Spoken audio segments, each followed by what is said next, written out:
With North Korean troops training for what Pyongyang calls a state of war with South Korea, Secretary Kerry says Washington and its allies will not be caught off guard.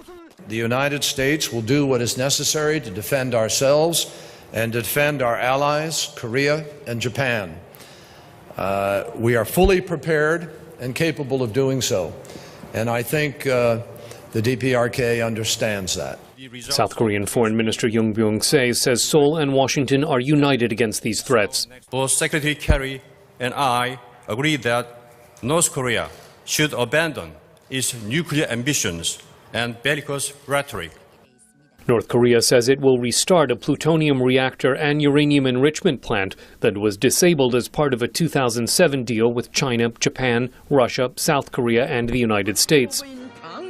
North Korean leader Kim Jong-un says atomic power is central to his country's survival.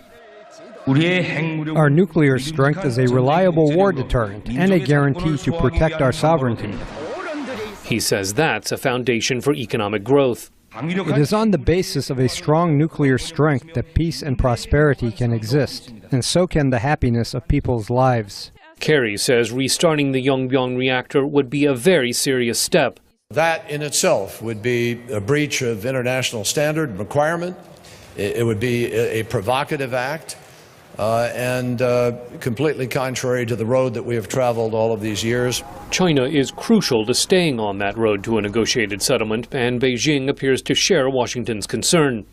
We call on all sides to be calm and exercise restraint and return as soon as possible to the path of talks and consultations to appropriately resolve the issue.